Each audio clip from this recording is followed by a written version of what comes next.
America में राहुल गांधी के बयान पर हमलावर हुई बीजेपी। कहा प्रधानमंत्री बॉस हैं, ये बात कांग्रेस नेता नहीं बचा सके।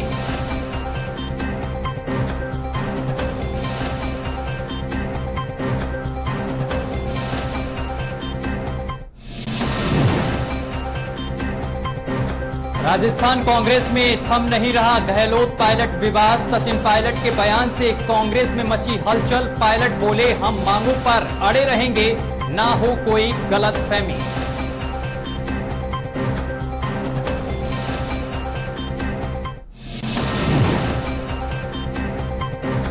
दिल्ली पुलिस ने ब्रजभूषण के खिलाफ सबूत नहीं मिलने की खबरों का किया खंडन। कहा पूरी गहनता और संवेदनशीलता के साथ की जा रही मामले की जांच।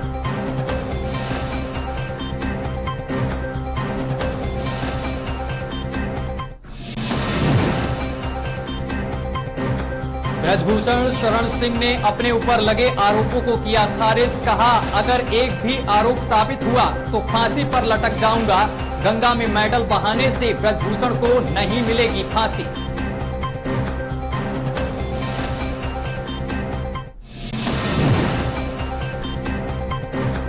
हिंदुओं में जातिवाद को भड़काने में जुटे अजुद्दीन ओवैसी। दलितों के सरकारी पदों को नहीं भरने का आरोप। कहा केंद्र की मोदी सरकार रोक रही दलितों की तरक्की।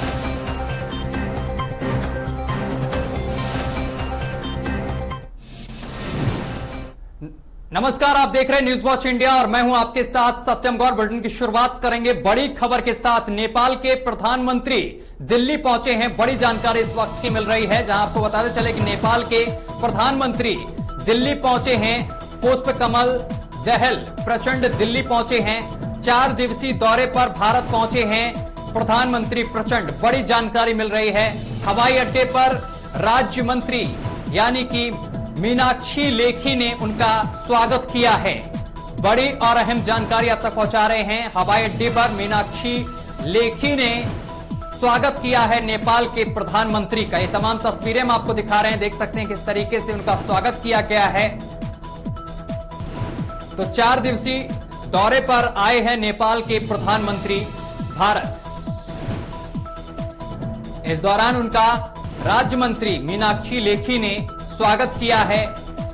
हवाई अड्डे पर पहुंची हैं मीनाक्षी लेखी। ये तमाम तस्वीरें हम आपको दिखा रहे हैं, देख सकते हैं किस तरीके से मीनाक्षी लेखी जो हैं वो पहुंची हैं और उनका स्वागत करती हुई दिखाई दे रही हैं। नेपाल के प्रधानमंत्री हैं प्रचंड जो दिल्ली पहुंचे हैं। 4 दिवसीय दौरे पर भारत पहुंचे हैं प्रधानमंत्री प्रचंड।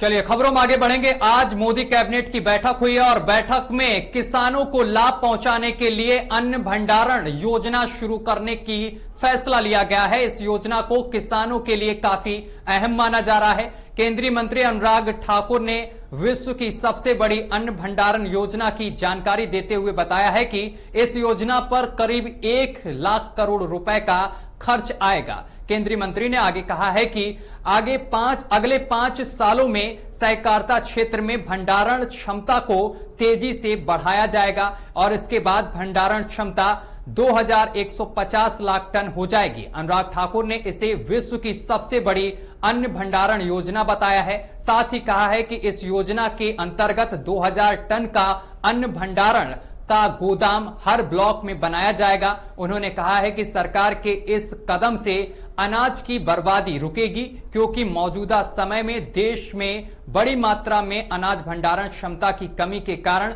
बर्बाद हो जाता है और इससे आयात पर निर्भरता भी कम होगी और ग्रामीण क्षेत्र में अनाज भंडारण की क्षमता विकसित होने के कारण ग्रामीण लोगों के लिए रोजगार के भी अवसर पैदा होंगे।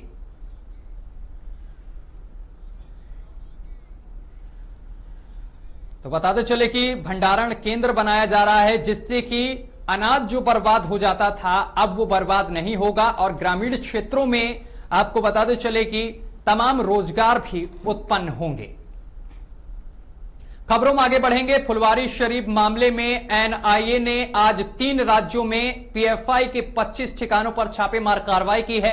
एनआईए की टीम ने पीएफआई और उससे जुड़े लोगों के खिलाफ कर्नाटक, केरल और बिहार के अलग अलग ठिकानों पर छापेमार कार्रवाई की है। कर्नाटक के पुत्तूर जिले से एनआईए ने 4 संदिग्धों को भी हिरासत में लिया है। बता दें कि हाल ही में इस केस को लेकर 6 लोगों को गिरफ्तार किया गया था और उनके पास से पीएफआई से संबंधित कई आपत्तिजनक लेख और दस्तावेज जब्त किए गए थे।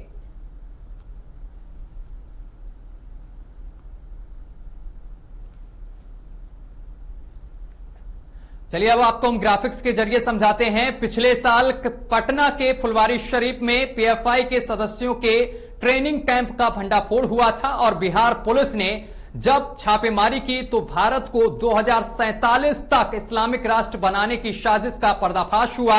जांच में पाकिस्तान और खाड़ी देशों से कनेक्शन और हवाला के जरिए फंडिंग की भी बात सामने आई और इसके बाद एनआईए ने पीएफआई मामले की जांच की कमान संभाल ली। वहीं पीएफआई पर प्रतिबंध लगाने के बावजूद इसके सदस्य चोरी छिपे देश विरोधी गतिविधियों को अंजाम दे रहे हैं।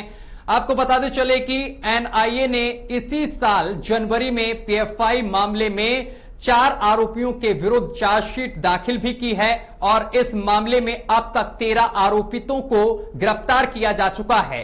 इन 13 आरोपितों से पूछताछ के आधार पर ही छापेमारी लगातार की जा रही है।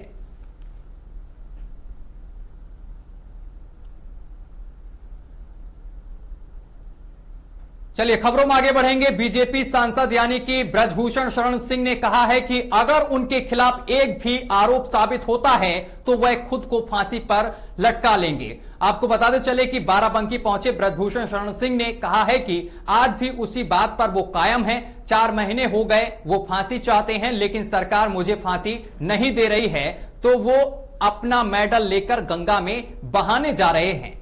बता दें कि पहलवानों ने अपने मेडल को गंगा में बहाया है, जिसको लेकर अब ब्रजभूषण शरण सिंह का बड़ा बयान सामने निकल कर आया है। उन्होंने कहा है कि हमारे ऊपर अगर एक भी आरोप साबित हो जाता है तो वो अपने आप को फांसी के फंदे पर लटका लेंगे।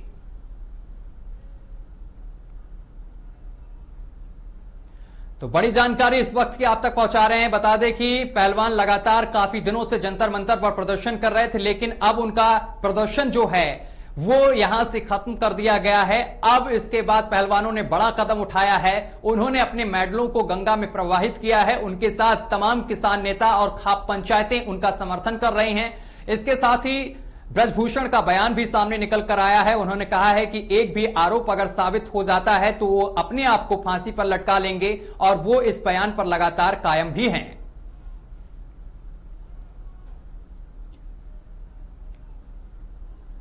खबरों में आगे बढ़ेंगे, बात करेंगे जम्मू की। जम्मू के पुंछ में भारतीय सेना के जवानों ने एलएसी से सटे खेरी सेक्टर से 3 आतंकवादियों को पकड़ा है।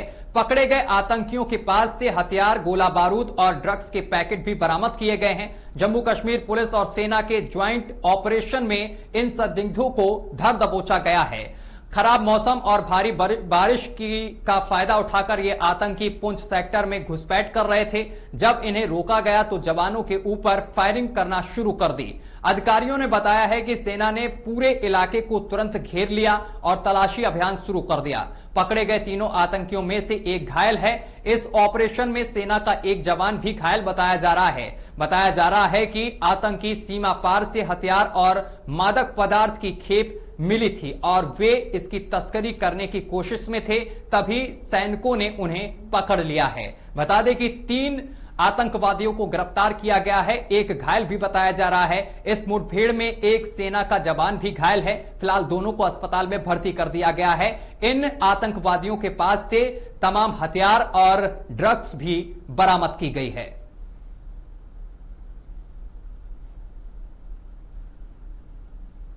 खबरों में आगे बढ़ेंगे, बात करेंगे मणिपुर की। मणिपुर में जातीय हिंसा ने सुरक्षा बलों की चिंता बढ़ा दी है। इस हिंसा में सुरक्षा बलों और रिजर्व बटालियन के शस्त्रागार को लूटा गया है और अनुमान के मुताबिक आपको बता दें कि हिंसा में करीब 4000 से ज्यादा हथियार शस्त्रागार से गायब बताए जा रहे हैं। लूटे गए हथियारों में AK सीरीज की अत्याधुनिक बंदूकें, M16 राइफलें, मशीन गन और कार्बन और लेटेस्ट पिस्तौल शामिल हैं। वहीं सुरक्षा एजेंसियों का कहना है कि किसी भी समुदाय के लिए 4000 हथियार छिपाना या रखना संभव नहीं है। ऐसे में लूटे गए हथियारों को म्यांमार के उग्रवादी समूहों को देने की संभावना है।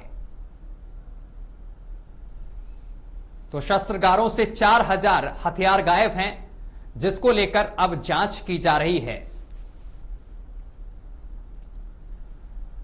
खबरों में आगे बढ़ेंगे, बात करेंगे पाकिस्तान की। पाकिस्तान के पूर्व प्रधानमंत्री इमरान खान के खून और पेशाब की टेस्टिंग रिपोर्ट में शराब और कोकीन का इस्तेमाल का कोई सबूत नहीं मिला है। सूत्रों के मुताबिक सरकार को जो रिपोर्ट सौंपी गई है उसमें शराब और कोकीन के इस्तेमाल का कोई साक्ष्य नहीं मिला है। पाकिस्तान सरकार ने कुछ पहले आपको बताते चले कि इमरान खान के मेडिकल परीक्षण में शराब और कोकीन के इस्तेमाल के सबूत मिलने की बात कही थी।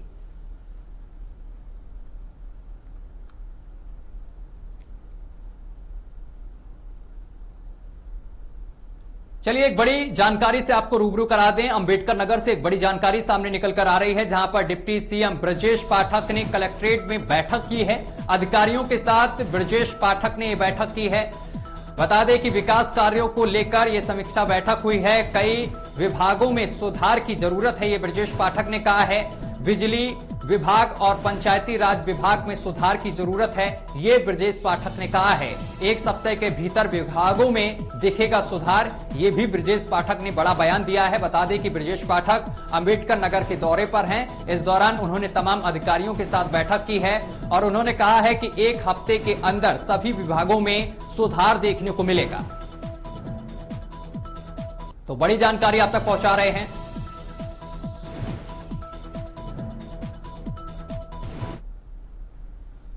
खबरों में आगे बढ़ेंगे, बात करेंगे राजस्थान की। राजस्थान कांग्रेस की कलह को लेकर हाईकमान ने दावा किया है कि अब सीएम अशोक गहलोत और सचिन पायलट के बीच सुलह हो गई है। वहीं भारतीय जनता पार्टी ने दावा किया है कि पार्टी में अभी भी सब कुछ ठीक नहीं है। मुख्यमंत्री अशोक गहलोत और सचिन पायलट के बीच सहमत की बात को लेकर बीजेपी प्रवक्ता रामलाल शर्मा ने कहा है कि सचिन पायलट ने कांग्रेस सरकार पर जो भ्रष्टाचार के आरोप लगाए थे उन पर सरकार कार्रवाई करेगी या नहीं। बता दें कि बीजेपी प्रवक्ता ने बड़े आरोप लगाए हैं। उन्होंने कहा है कि जो सचिन पायलट ने सरकार पर आरोप लगाए थे उन आरोपों पर सरकार कार्रवाई करेगी या नहीं, ये अभी संशय बना हुआ है। उन्होंने कहा है कि अभी कांग्रेस के अंदर का कलह जो है वो शांत नहीं हुआ है। मीडिया के सामने कांग्रेस पार्टी के राष्ट्रीय महामंत्री वेणुगोपाल आके कहा कि राजस्थान के अंदर जो सचिन पायलट अशोक गहलोत के अंदर जो विवाद था उस विवाद का निपटारा हो गया, सुलह हो गई, अब मिलके चुनाव लड़ने का काम करेंगे। लेकिन राजस्थान की जनता आज भी वो सवाल पूछना चाहती है जो सचिन पायलट ने अजमेर के अंदर कहा कि राजस्थान के अंदर 50% से भी ज्यादा भ्रष्टाचार है। जो सचिन पायलट ने कहा कि आरपीएससी के अंदर भ्रष्टाचार हुआ है। सचिन पायलट ने कहा कि राजस्थान के अंदर कई ऐसे मंत्री हैं जो मंत्री भ्रष्टाचार के आखंड के अंदर डूबे हुए हैं। और भरत सिंह कुन्नर ने एक बार नहीं अनेकों बार पत्र लिखा कि राजस्थान के अंदर भ्रष्टाचार की गंगोत्री 12 से शुरू होकर पूरे राजस्थान के अंदर फैल रही है।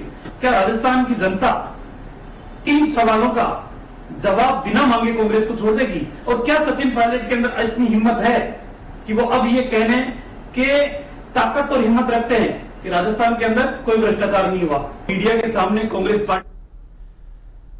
चलिए खबरों में आगे बढ़ेंगे, बात करेंगे ग्रेटर नोएडा की। ग्रेटर नोएडा जैन पुलिस ने एक बार फिर से ड्रग फैक्ट्री का भंडाफोड़ किया है। इस दूसरी फैक्ट्री में भी पुलिस को लगभग 300 करोड़ रुपए से अधिक कीमत का ड्रग मिला है।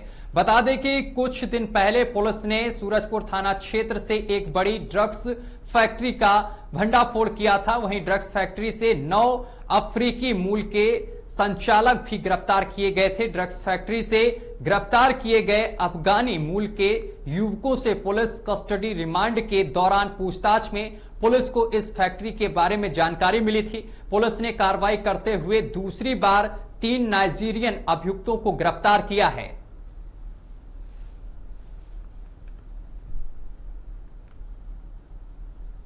करने के लिए नोएडा कमिश्नर रश्मि सिंह है। क्या है मामला क्या है पूरा मामला में? पिछले दिनों में जो ड्रग लैब पकड़ी गई थी उसमें अभियुक्तों को रिमांड पर लेके उनसे दी गई जानकारी के आधार पर दूसरी लैब रिकवर की गई है। इसमें लगभग 330 किलो 900 ग्राम शुद्ध प्योरस फॉर्म ऑफ MDMA रिकवर हुआ है। भारी संख्या में अपेचस रिकवर हुए हैं, रॉ मटेरियल रिकवर हुए हैं। 3 विदेशी मूल के नागरिकों को भी मौके से गिरफ्तार किया गया है। इंटरनेशनल मार्केट में से क्या कीमत होगी? इस सीजर की इंटरनेशनल मार्केट में लगभग 150 करोड़ की वैल्यूएशन आई है और अब तक हम कुल 450 करोड़ का ड्रग सीजर कर चुके हैं। पकड़ने वाली टीम को क्या पुरस्कार दिया जाएगा? हमारे द्वारा प्रशस्ति पत्र 50,000 रुपए का इनाम दिया गया है। DCP ग्रेटर नोएडा और स्वॉट टीम को DG रिकमेंडेशन डिस्क के लिए रिकमेंडेशन भेजा जा रहा है। ये था हमारे साथ बात करने के लिए नोएडा कमिश्नर रश्मि सिंह, जिसका साफ तौर से ये कहना है कि नशे का जो कारोबार है वो लगातार बढ़ रहा था, तो ऐसे में उनके शिकंजा कसने के लिए तमाम पुलिस जो है प्रयास में जुटी हुई है। नोएडा से न्यूज वॉच इंडिया, सोनू। और इसी बीच नोएडा से एक बड़ी जानकारी सामने निकलकर आ रही है, जहां पर नोएडा प्राधिकरण का चला है बुलडोजर। बड़ी जानकारी, सेक्टर 18 के अवैध अतिक्रमण पर बुलडोजर चला है। तमाम तस्वीरें हम आपको दिखा रहे हैं नोएडा के सेक्टर 18 से, जहां पर अवैध अतिक्रमण पर बुलडोजर चला है। DLF मॉल के पास अरबों रुपए की जमीन पर किया गया था कब्जा, जिस पर बुलडोजर चलाकर मुक्त कर दिया गया है। कब्जा मुक्त ये जमीन को कर दिया गया है। प्राधिकरण की मिलीभगत से सालों से ये कब्जा था और सरकारी जमीन को यहां पर कब्जा किया गया था, जिसको अब मुक्त करा दिया गया है। प्राधिकरण के वर्क सर्कल करते थे कब्जाधारियों से उगाही, ये भी बताया जा रहा है। बड़ी जानकारी मिल रही है, प्राधिकरण के जो कर्मचारी थे वो लोगों से उगाही किया करते थे और सालों से यहां पर कब्जा था, जो अब यहां पर प्रशासन का बुलडोजर चला है, बुलडोजर कब्जा है। तमाम तस्वीरें हम आपको दिखा रहे हैं। स्थायी निर्माण कर किया गया था कब्जा। आपको बताते चले कि P विजय और JE अनिल भाटी के नेतृत्व में ये बड़ी कार्रवाई की गई है। और इसी बीच गोंडा से एक बड़ी जानकारी सामने निकलकर आ रही है, जहां पर गोरखपुर रूट पर मालगाड़ी में आग लग गई है। बड़ी जानकारी इस वक्त की आपकी टीवी स्क्रीन पर, जहां आपको बताते चले कि गोरखपुर रूट पर मालगाड़ी में आग लगी है। पहिए से चिंगारी उठने पर यह आग लगी है, ये कारण बताया जा रहा है। आग की भनक लगते ही रेल कर्मियों ने आग पर काबू पाया है। बताते चले कि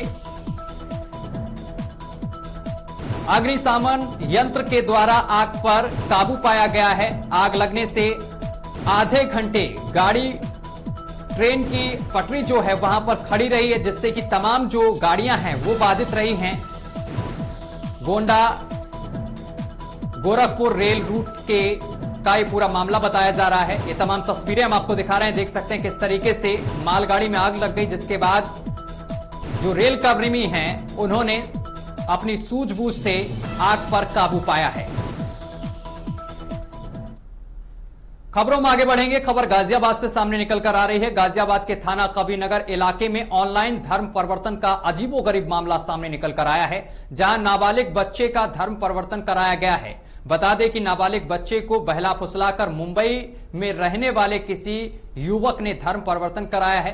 नाबालिग बच्चा 2 साल पहले ऑनलाइन कंप्यूटर गेम का सामान खरीदते हुए आरोपी के संपर्क में आया था, जिसके बाद उसका धर्म परिवर्तन कराया गया है। तो वहीं पुलिस ने इस पूरी घटना के बाद गंभीर धाराओं में मुकदमा दर्ज कर जांच शुरू कर दी है।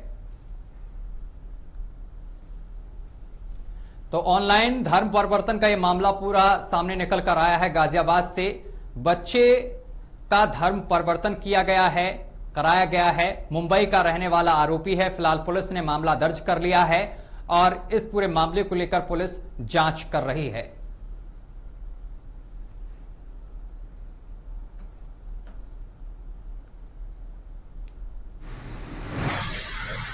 ये थाना क्षेत्र कबीरनगर में कल एक व्यक्ति द्वारा ये सूचित किया गया कि उनके पुत्र को कुछ ऑनलाइन गतिविधियों के द्वारा धर्मांतरित करने का प्रयास किया गया है, जिसके कारण वो कुछ संदिग्ध गतिविधियों में भाग लेने लगा है। उक्त सूचना पर तत्काल ही सुसंगत धाराओं में अभियोग पंजीकृत किया गया तथा इसमें सभी पहलुओं पर जांच की जा रही है। पूरे प्रकरण के संदर्भ में अग्रिम वैधानिक कार्रवाई सुनिश्चित की जाएगी। अगली खबर अलीगढ़ से सामने निकलकर आ रही है, जहां पर अहिल्याबाई होलकर की जयंती निकालने को लेकर दो पक्ष आमने सामने आ गए हैं, जिसके बाद दोनों पक्षों में जमकर मारपीट हुई है। वहीं सूचना पर पहुंचे वरिष्ठ पुलिस अधीक्षक ने गांव में पुलिस बल तैनात कर दिया है। साथ ही अराजक तत्वों के खिलाफ कड़ी कार्रवाई करने के निर्देश दिए हैं। ये पूरा मामला जिला अलीगढ़ के थाना मडराग क्षेत्र के गांव समस्तीपुर का पूरा बताया जा रहा है। तमाम तस्वीरें हम आपको दिखा रहे हैं। जो अराजक तत्व हैं उन्होंने कई गाड़ियों को भी क्षतिग्रस्त किया है। इस दौरान समस्तीपुर के कीरतपुर का यह पूरा मामला बताया जा रहा है। ये गांव है अलीगढ़ में, जहां पर उपद्रवियों ने जमकर तोड़फोड़ की है। दो पक्षों में जमकर मारकूट हुई है और मारपीट का जो वीडियो है वो भी सामने निकल कर आया है। फिलहाल पुलिस मौके पर पहुंची है और पुलिस अब इस पूरे मामले को लेकर कार्रवाई कर रही है। ये तमाम तस्वीरें हम आपको दिखा रहे हैं। देख सकते हैं किस तरीके से जो पुलिस है वो पहुंची है सूचना पर। फिलहाल पुलिस पूरे मामले की जांच पड़ताल कर रही है। अहिल्याबाई होलकर की जयंती निकालने को लेकर यह बवाल हुआ। दो पक्ष आमने सामने आ गए और दोनों पक्षों में जमकर मारकूट हुई है, मारपीट हुई है और दोनों पक्षों में जमकर लाठी डंडे चले हैं। इस घटना में कई लोग घायल भी बताए जा रहे हैं। वहीं सूचना पर पुलिस पहुंची है। पूरे गांव को छावनी में पुलिस ने तब्दील कर दिया है। तमाम तस्वीरें हम आपको दिखा रहे हैं। देख सकते हैं किस तरीके से गाड़ियों को क्षतिग्रस्त कर दिया गया है। गाड़ियों के शीशे फोड़ दिए गए हैं। अराजक तत्वों पर पुलिस कड़ी कार्रवाई करेगी, ये वरिष्ठ पुलिस अधीक्षक का कहना है।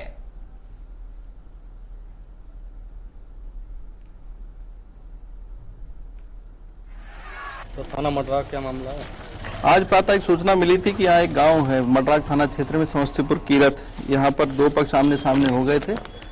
तत्काल इस सूचना पर फोर्स का मूवमेंट यहाँ पर हुआ, स्थिति को नियंत्रण में किया गया। एक व्यक्ति के घायल होने की सूचना है लेकिन वो खतरे से बाहर है, उसकी आंशिक चोट लगी है, उसको अस्पताल भेज दिया गया है। बाकी लोगों को चिन्हित किया जा रहा है जिन्होंने ये यहाँ पर जो भी कानून व्यवस्था है उसको भंग किया है। इनके विरुद्ध वैधानिक कार्रवाई के आदेश दे दिए गए हैं। क्षेत्र में पूरा पिकेट लगा दिया गया है। मौके पर पूर्ण शांति है और सभी लोगों से अपील की गई है कि किसी भी तरह का यहाँ पर कानून व्यवस्था जो है उसको खराब ना करें। अभी तो इसके जो शांति अब बरकरार यहाँ पर है इसको ऐसी बरकरार रहने दें और वैधानिक कार्रवाई जो है उसको प्रचलित करते हुए जो अराजक तत्व है उन पर कठोर कार्रवाई की जाएगी।